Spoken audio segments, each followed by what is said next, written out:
Thank you. Hello, everybody. My name is Tim Strawn from the personalised care part of the strategy, community services and primary care division within NHS E&I. Thank you for having me today. I'm here just to tell you a little bit about NHS at Home, which is a relatively new thing you may or may not have heard about, that was created last summer in response to the pandemic. And in particular, we've been focusing on COVID oximetry at home and COVID virtual wards and how we really help fight the pandemic through those two pathways. But essentially what it's really demonstrated is there's a massive opportunity, as I'm sure you all know, to really do a huge amount more at home, as the name suggests. And our whole ethos really is around trying to provide those personalised, connected, supported services at home, and that includes care homes. And essentially, it's not new, really. It's about really accelerating a lot of stuff that's already happening. It's about joining things up and absolutely all about collaboration, as you've just been talking about. It's been a fantastic demonstration, really, of how we've worked together across all parts of the system, nationally and locally, against a common enemy in the virus. And we've learned so much now. We've got the opportunity, I think, now to accelerate the delivery of the long-term plan and the objectives in the blue box on the right-hand side, because these are things we wanted to be doing anyway, really. So it's a chance to speed things up. So it is all about out-of-hospital care. It is all about reducing pressure on emergency services, which are already under huge pressure, even though we're still in the summer. It is about giving people more control and empowering them over their health with personalised care approaches. But absolutely, it's a massive opportunity to innovate through digital solutions and really help these new integrated care systems, drive through population health-based approaches. So we have an operating model that we've devised that essentially, again, looks at a whole population through different levels of need. So the different levels represent acuity.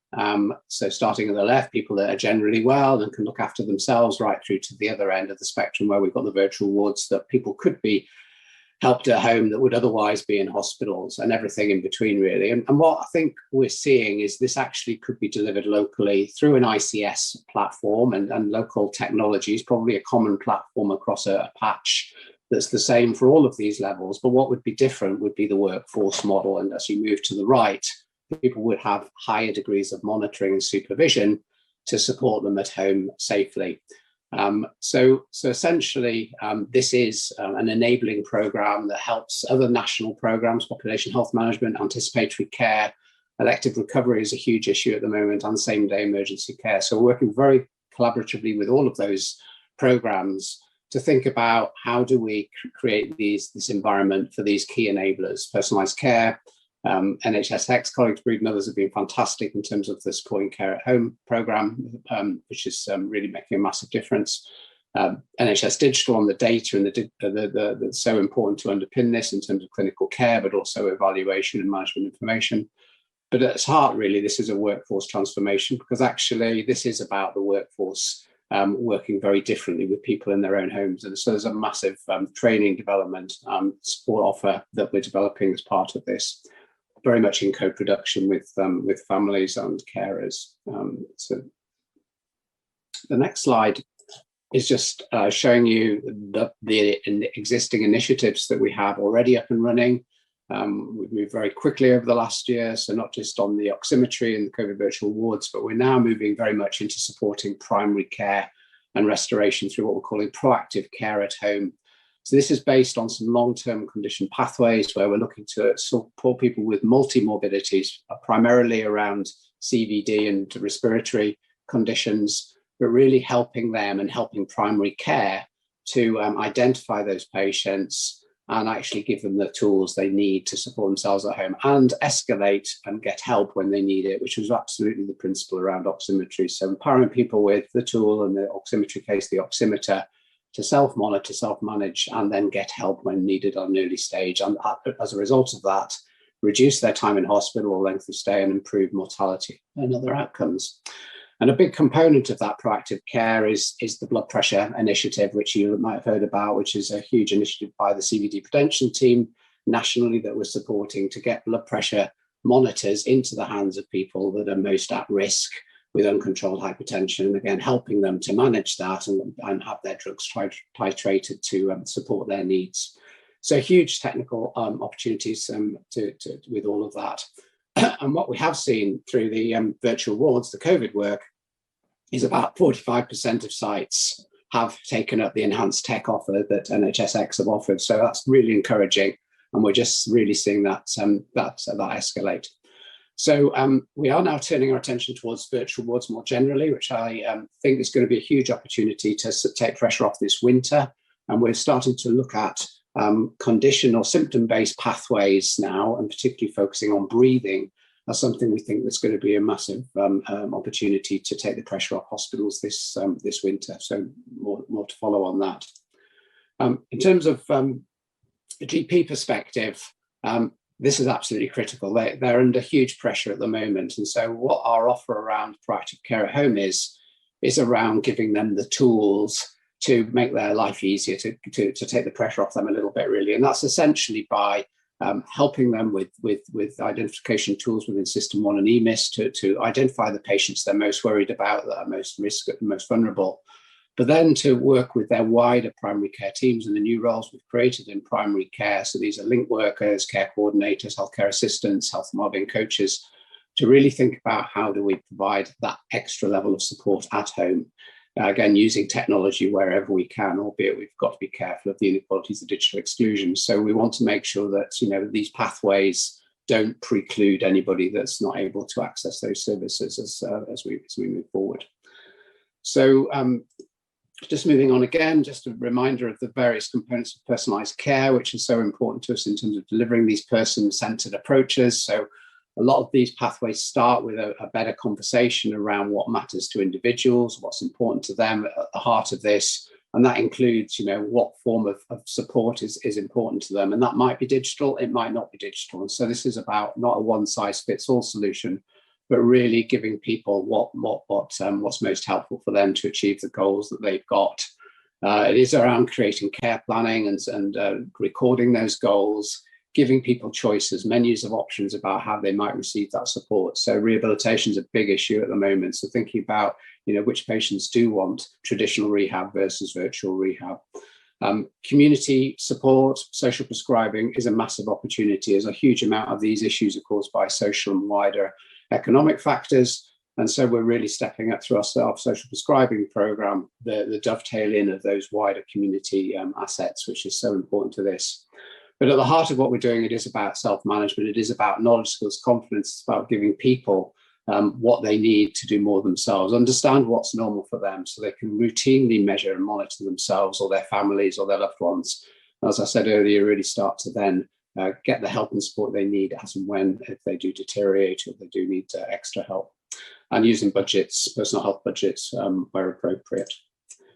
So just to say, finally, just last couple of slides, in terms of just a summary of what we're doing here. So this is all about not a new load of work. This is about existing priorities. It's about achieving the long-term plan aims and really helping systems with their plans that they've just submitted.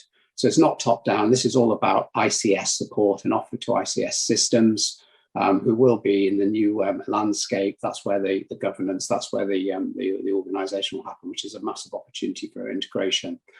So we're going to work through them in terms of how this works. We're going to look at how we routinely collect data, not as manually as we had to do quite a lot during the pandemic, but there's a routine byproduct of care. So huge emphasis on coding and templating in primary care and secondary care, which is we're stepping up with NHS Digital.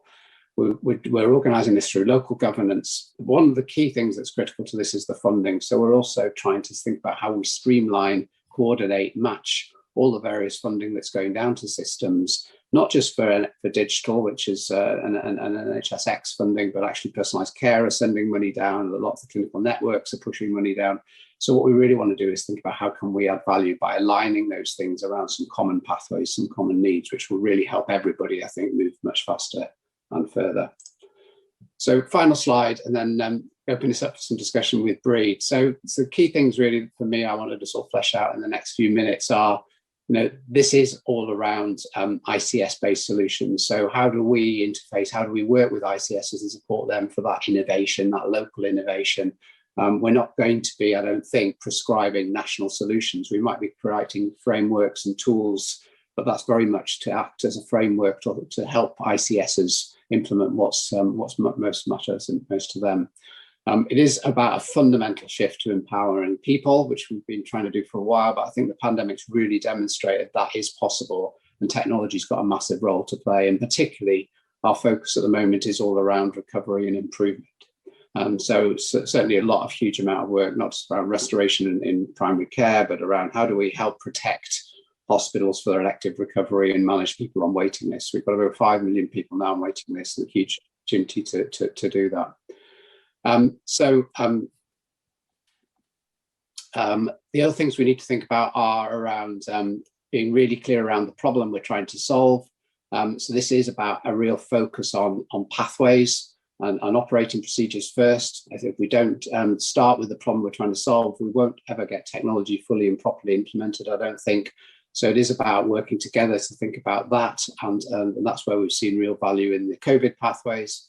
And it is around huge workforce transformation, as I say. And so through our Personalised Care Institute and working with the HEE training hubs, we really do need to invest and are starting to invest in that upskilling of that wider primary care workforce in particular.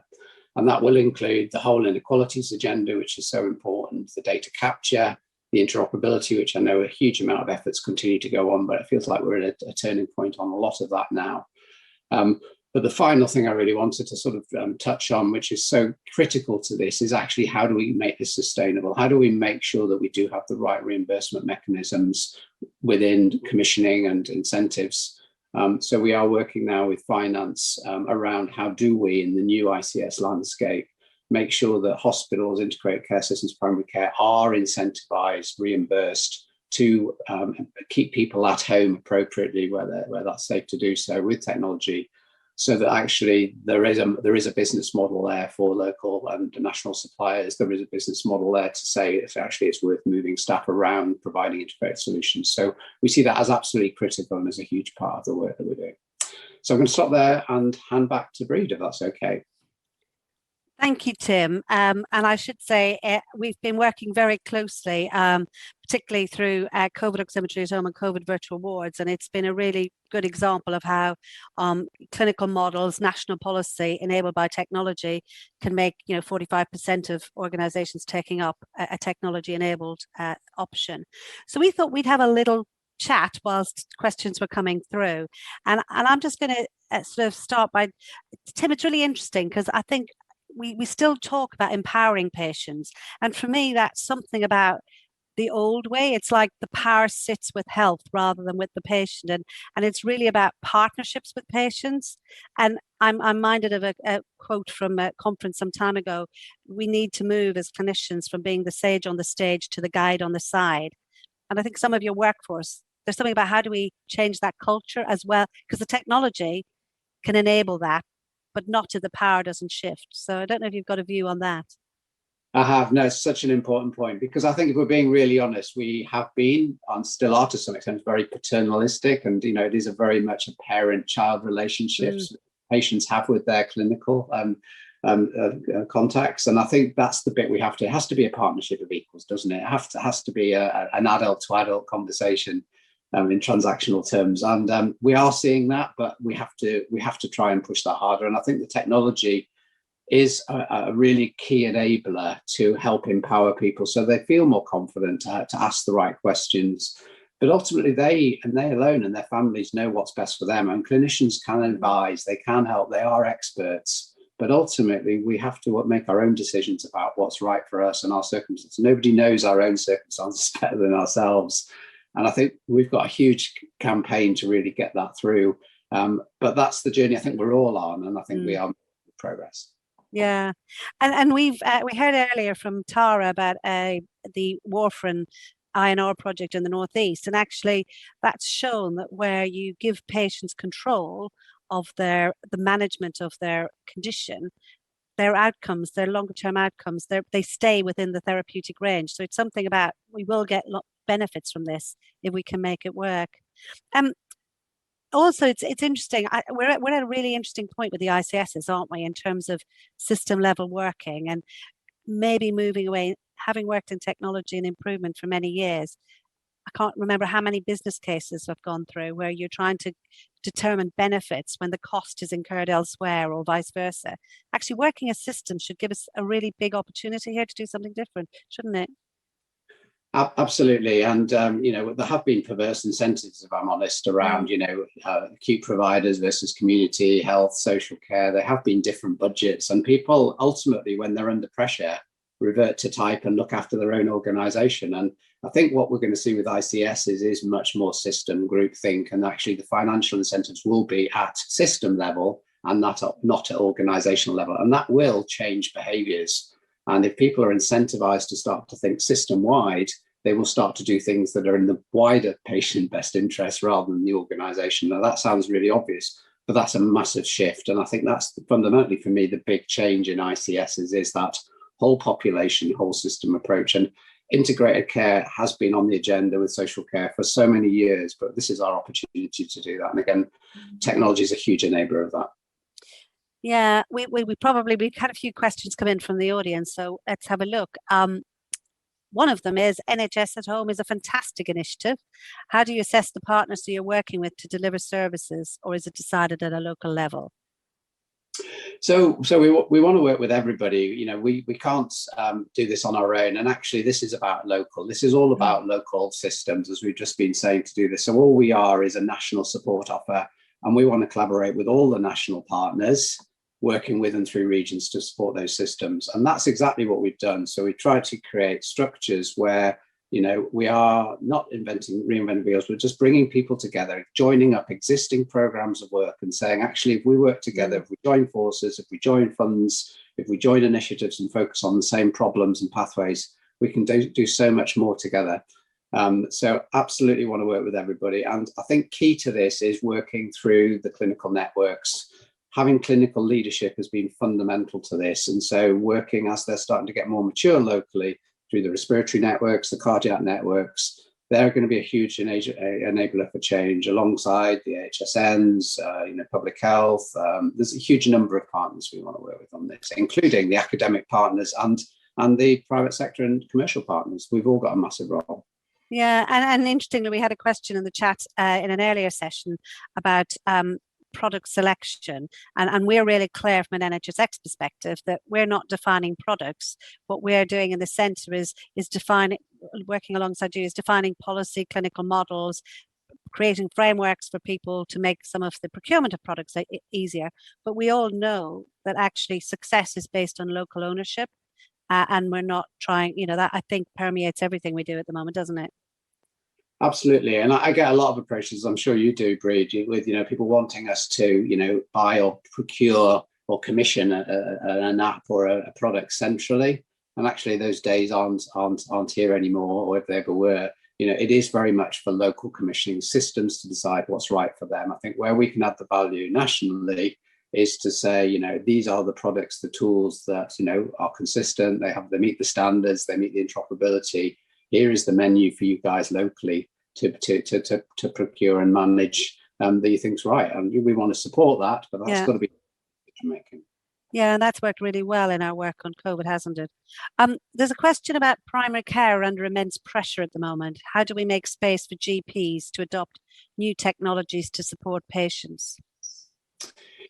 Yeah, so I touched on this in my presentation. So it's a great question, and it is so. So when they're flat out doing vaccinations at the moment, they're running hot. They're 10% extra patients coming through the doors compared with this time, last year and the year before. And that's all because people have been keeping away. A lot of people have been keeping away from primary care, and they're now coming back in with more serious and more complex needs. And so GPs really do need all the help they can get. And I think our wider strategy for this is around the extended workforce, the extended primary care teams, as I said, and thinking about a whole load of new roles we're creating in primary care, and actually how can we consider what needs to be done by a GP, but actually could be done by another clinician or even a non-clinician. There's a lot of really skilled professional people coming in, like I mentioned, the link workers and others, alongside community pharmacists and care coordinators, who actually can create a huge amount of additional capacity if it's coordinated in the right way to support primary care and GPs in particular, who we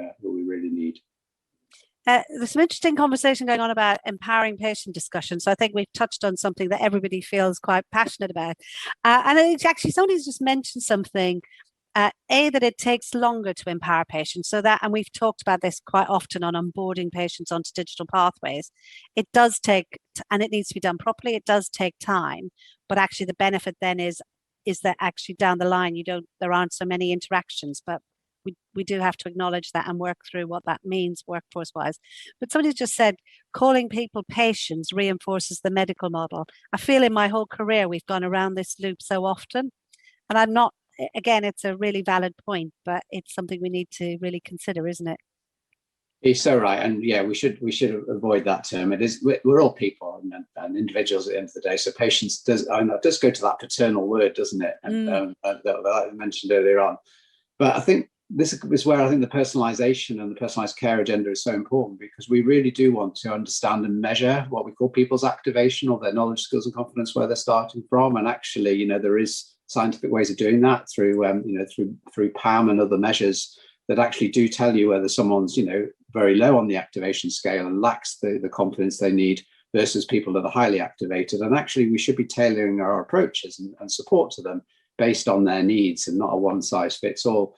And so, what GPs have found and others have found, if they do invest the additional time in those that most need it at the lower activation levels and spend less time with the higher activations, that actually really makes a big difference. There's something about not giving everybody the same amount of time and resources, but actually really focusing on to those that need it. And those sorts of tools are really important. Yeah, and I know you've been involved in conversations with community colleagues when we had a really good conversation about, there's probably two factors that make a difference. That whatever the path, we were talking about digital pathways, that they are what's appropriate for that patient, and that the clinician caring for them thinks that that's the right model. So those partnership decisions are really important. Another interesting one, which I love, is this being prescribed by GPs? Are secondary care consultants able to prescribe NHS at home? And of course, NHS at home or supporting people at home is a program, but within that, the sort of prescribing a technology pathway, for example. I mean, it comes back to your point about how do we reimburse? How do we move away from, big business cases for technology, and it just becomes like lots of other parts of our lives, just an inherent part of what we do and how we do things? That's right. And I think, and again, that's where we need to move towards this more integrated assessment, that is personalized, finds out what matters to people, but then, give them the prescriptions or help them with the pathways that are going to most benefit them. And actually what GPs are saying to us now is actually they want to move away from single conditions and managing people as, diabetics or heart failure patients, but actually to people, with multiple needs and holistic things. I'm starting to move towards symptom-based pathways, like breathing, rather than, looking at lots of individual conditions, because actually the support offer for that person is, a lot of those things are the same. And the same with rehabilitation. We're seeing there's a huge opportunity to reinvent or transform all the rehabilitation pathways that have been very siloed into actually 80% of it could be a prescription for a generic rehabilitation, but then with specialist input depending on their particular needs. And the same with the technology, really. I think we've got a massive opportunity to streamline that, and I think that's where we do need to think about it through that onboarding lens. Really, how do we identify the people that are going to most benefit from these interventions, and then have a really clear pathway for getting them the tools and the technology they need to do that, to complete that pathway satisfactorily. Yeah, and I've had some really interesting conversations with people recently that are working closer to the front line on how, people are using voluntary sector charities, to help people who, because actually, if you're on, like a virtual ward and you get discharged, people feel very supported, and then they feel they don't have anything. But actually, there are lots of other networks. We really need to think about this as a collective, holistic offer, don't we? There's another question which it's a generic question. Are ICSs coming together to collectively look at solutions? Now, I'm assuming people mean about digital solutions. And I've certainly seen, and I think there's evidence of it in our earlier presentations, really good collaboration and sharing on ideas and experience. But actually, do you have a view on from your perspective? Yes, it's a great question, and I think there's big variation across the country, and it does depend a bit on the region. But I think one of the value adds we're trying to bring nationally is those learning collaboratives, is bringing those partnerships, bringing those like-minded people together to learn from each other, because we never do enough of that. And as you said, stealing with pride and stuff is absolutely what should be doing. So in London, for example, we do see a high degree of the ICSs working together. The London region is very keen on not just having lots of individual solutions, but actually London-wide solutions. So London's a good example where they are trying to work together on solutions.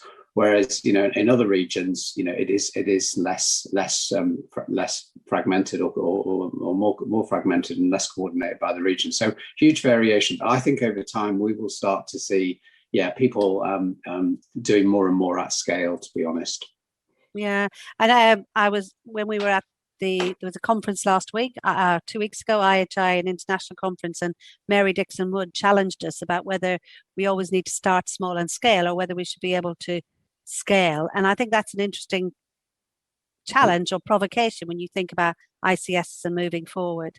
I think we may have finished with our questions. So is there anything, Tim, from moving forward, working together, the opportunity for digital that you'd like to finish on? I mean, I'm really excited about the opportunity, but.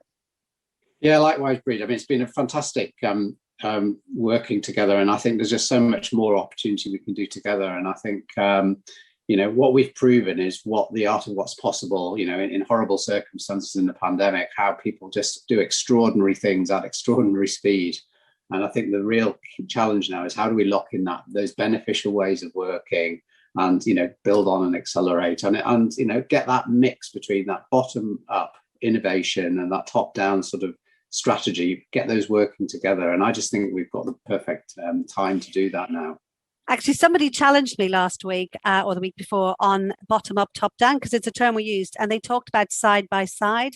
And actually, I see side by side actually what we're moving towards, which I think is really lovely. But it's about not stifling innovation on the ground, isn't it? That we need to be really careful. So we're actually going to finish by moving to, firstly, thank you, Tim. But Tim and I have had the pleasure to work closely with Matt and Ida Kim, who's the National Clinical Director for Deterioration. And Matt, I don't think can be with us, although he may join in the chat. But we have a pre-record of a session he did, again, for the IHI conference, which demonstrates the impact of all of this coming together as part of the COVID oximetry home and COVID virtual ward response. So I'm going to end this session with Tim and move to Matt as summarising some of the work that's been done. So over to Matt.